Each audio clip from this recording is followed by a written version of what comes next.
ஒரு தந்தையின் மானத்தை எப்படி காப்பாற்ற வேண்டுமா? எப்படி மகனாக இருந்தால் ஒரு குடும்பத்தை வழிநடத்தி அந்த குடும்பத்தை உயர்த்த வேண்டும்.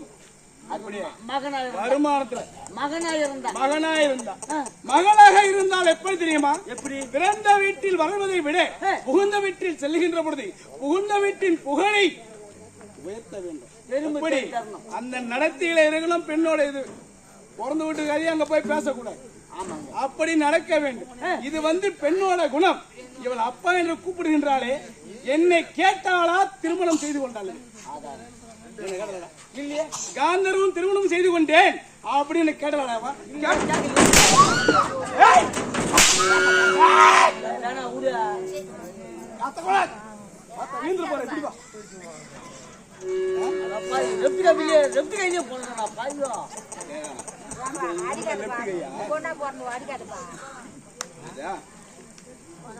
முதல்ல காதலுக்கு மூக்குல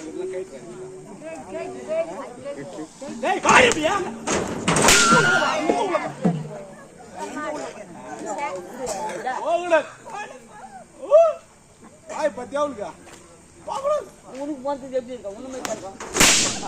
அடிக்க கூடாது. நீங்க உன்ன அடிக்க கூடாது. நான் பாத்து கம்மி பாய் எனக்கு சும்மா விட மாட்டேன்.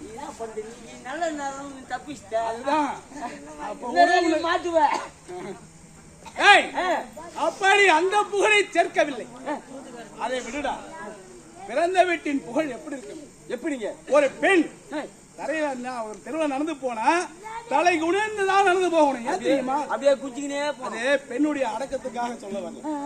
தலை நிமிர்ந்து நடக்கவில்லை இந்த பெண் என்று ஊரார் போட்டுருவாங்க தெரியுமா? ஆமாங்க. முன்ன தலை நிமிராம நடக்கிறாங்க நடந்து போச்சு அந்த பொண்ணு அப்படின்னு அந்த பெண்ணுடைய ஒழுக்கத்தை அந்த நடையில தெரியும்.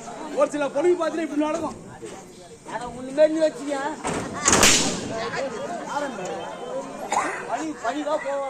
இருங்களுக்கு போக மாட்டேன். சரி சரி. அப்படி தலை குனிந்து நடக்கிறாங்க. அந்த பண்பை வளர்க்க வேண்டும். ஆமாங்க. அந்த பண்பை வளர்க்க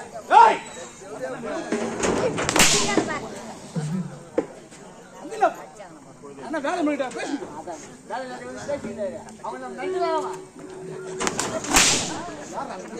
அப்பாவா தெரியலையா? நேரம் கத்திங்கிறாரு. யாரு வரலையா? கொண்ட வரலையா? நீ ஆப்புன்னு சொன்ன குழந்தை கத்திங்க காட்ட மாட்டேன். முடியாதா? உனக்கு உதாரணத்துக்கு கூட இந்த கோட்டர் ஆப்பு தான் வருமாடா.